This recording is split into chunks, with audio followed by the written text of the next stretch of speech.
రామరాజు ఇంట్లో ఉన్న వాళ్ళందరూ కలిసి చందు నిశ్చితార్థం కోసం బయలుదేరి బయటకు వస్తూ ఉంటారు. ఇంతలో అక్కడ ఉన్న రామరాజు ధీరజ్ రావటం చూసి ఆ అమ్మాయి ఒక్కరిదాయే రావడానికి వీలు ఉంది, వీడు రావడానికి వీలు లేదు అని చెప్పేసి అయితే అంటూ ఉంటాడు. ఆ మాటలు వినగానే ఇంట్లో ఉన్న వాళ్ళందరూ అయితే ఒక్కసారిగా షాక్ అయిపోయి రామరాజు వైపు చూస్తూ ఉండిపోతారు.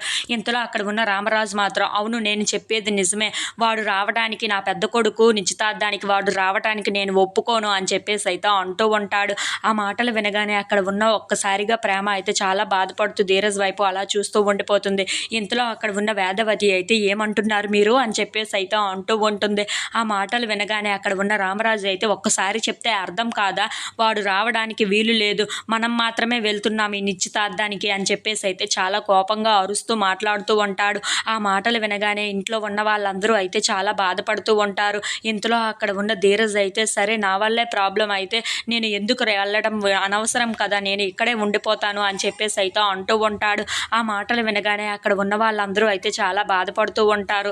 ఇంతలో అక్కడ ఉన్న రామరాజు మాత్రం చాలా మంచిది అని చెప్పేసి అయితే అంటూ ఉంటాడు. ఇంతలో అక్కడ ఉన్న ధీరజ్ మాత్రం ఇంట్లోపలికి వెళ్ళిపోతూ ఉంటాడు. మిగిలిన వాళ్ళందరూ అయితే గుడికి వెళ్తూ ఉంటారు.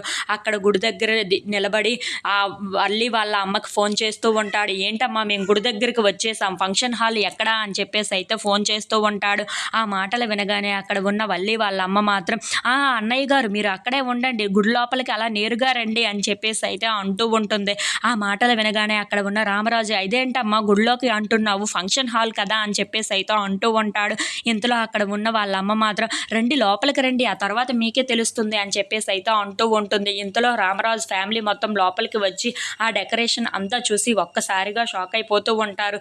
ఏంటి ఇక్కడ ఎంత డెకరేషన్ చేసి ఉంచారు, ఫంక్షన్ హాల్ అని చెప్పారు అని చెప్పేసి అయితే షాక్ అయిపోతూ అక్కడ ఉన్నదంతా చూస్తూ ఉంటారు.